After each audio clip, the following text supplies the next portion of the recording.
Even with one arm, Cody Rhodes still able to pull out performance of the night. This is Hell in a Cell. Hello everyone, welcome to the Hell in a Cell review. This is NLW Figs here, back again with another video. So, Hell in a Cell's in the books. Not a lot of people had much expectations going into it, but my god, what a performance by Cody Rhodes in that main event. One that's going to be living in infamy, perhaps, as we go forward into the future of the WWE. What is his future? We will see, but before I get into the Hell in a Cell review, make sure you leave a like on the video if you enjoy it and subscribe to NLW Figs for more wrestling figure content. So, without further ado, let's get into it. And you know what, before we do, actually, comment down below, what are your thoughts of the pay-per-view? I'd love to hear them. So, we start off with the Raw Women's title triple threat matchup, Bianca Belair defending against Asuka and Becky Lynch. And this is my match of the night for a number of reasons. Bianca, Asuka and Becky, they've had some singles matches on Raw together, but this one blew them all out of the water. A fantastic women's matchup. Probably one of my favourite women's match of the year. Definitely a contender for my favourite match of the year, at least. You had Bianca Belair using that strength and her physique. I don't know if I've just missed something, but Jesus, she is a strong woman. Like, at one point, I think hits Asuka, or at least catches her in midair and then like throws her overhead or something like that. It's crazy. But the thing with this matchup is you have Becky Lynch throwing Asuka and Bianca out of the ring any chance she gets. But the thing I like about this triple threat match is they did do a lot of three-person spots. So you'd see like a Tower of Doom, you'd see Bianca trying to lift two women at the same time. Oh yeah, one point there was a disarmer on, I think it was Becky Lynch on Bianca Belair, and she lifted her with one arm, like literally from the canvas, standing upright. Just insane strength, and she really was one of the stars of this matchup. And you know what, Asuka as well, she had a bunch of palm strikes, hitting stuff so quick, like one of the quickest women I've ever seen wrestle, like just pounding away on Becky Lynch and then hitting a nasty German suplex. Really hard hitting stuff, and really good stuff as well.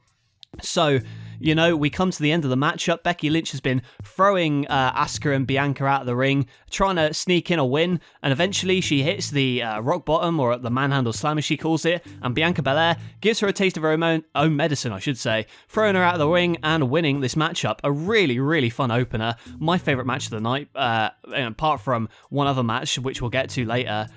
This is by far the best match. You see Bianca celebrating, and who knows what the future will be for Becky Lynch and Bianca Belair, but I tell you what, the future is bright for Bianca. A star-making performance here. Next up, we had a 2-on-1 handicap match. It was Bobby Lashley against MVP on Omos. And what can we really say about this feud? It's been going on for quite a while, and not really a lot has developed. But I will say, the promo packages they've been showing for this matchup made it look like a really exciting feud, even though it really hasn't been.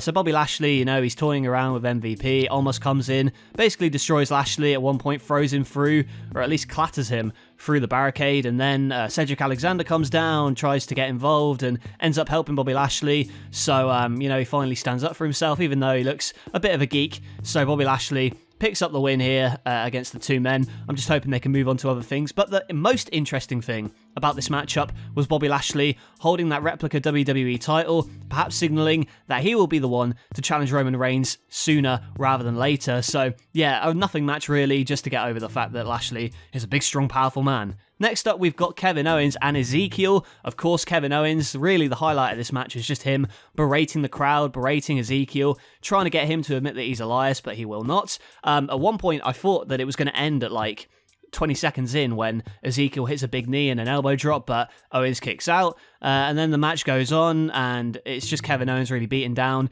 Ezekiel, just kind of jaw-jacking with him, jaw-jacking with the crowd, and then you see he hits another big knee, does Ezekiel, goes for his elbow, but Kevin Owens catches him. A stunner, 1, 2, 3, Kevin Owens wins. I don't know if this is going to prove anything for Kevin Owens, whether he can still try and prove that Ezekiel is Elias, but yeah, the match wasn't bad by any means. It's just kind of a nothing match, really. Just filler in this one. Next up, we've got the mixed person tag. It was Judgement Day. That's Damian Priest, Edge and Rhea Ripley, taking on AJ Styles, Finn Balor and Liv Morgan. And the problem with this matchup really is just the fact that I'd like to have seen more interaction between the men and the women. But again, it's WWE, I suppose, not going to do that. But yeah, a really fun 6-person tag.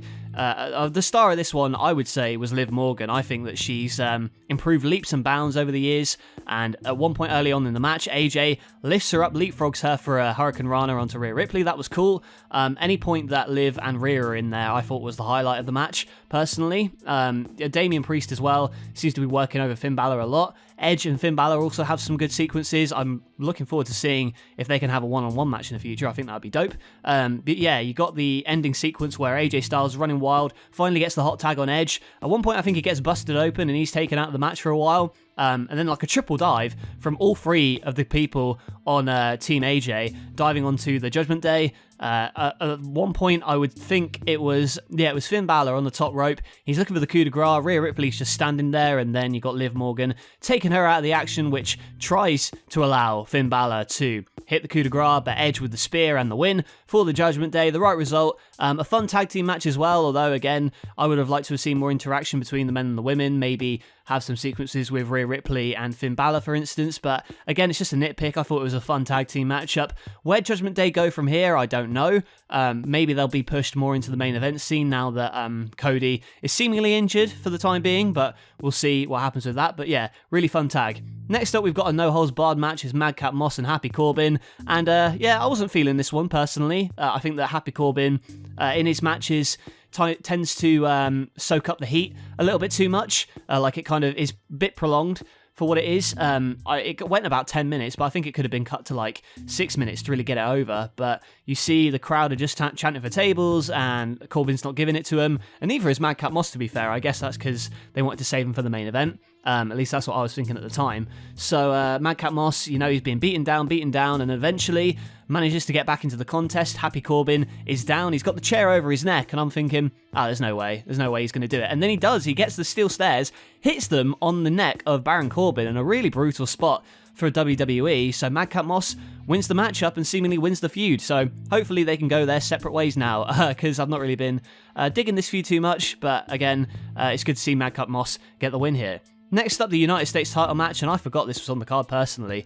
We got Theory defending against Mustafa Ali. Again, this one seems to be a lot of Theory just kind of jaw-jacking with the crowd, but it is Ali's hometown, so you know, WWE logic dictates he will not win, which is a shame, but a really fun matchup, I thought, for the time they were given. You see that they got back into it as they were chanting for Ali, the hometown boy. At one point, Theory hits the sit-out Spanish fly off the top rope, which is a really sick move. Ali's hitting all his signatures.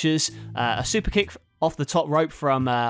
Theory's jumping off the top, gets hit with a super kick from Ali. Ali, he goes for the 450, misses, and then, of course, A-Town from Ali, from Theory to Ali for Theory to get the win here. And yeah, my question really is, where does Ali go from here? He seems to have lost every big match he's been in, including this one in his hometown, so I just hope that he can rebound, but I'm not holding out hope for him to have a massive push going forward, which is a shame because I really like Ali. But again, there were a lot of... allusions to John Cena. I know Corey Graves said something about ruthless aggression on commentary. Ali locked in the STF. It definitely feels like they're going towards a Theory Cena match at SummerSlam, which I'll be very much up for.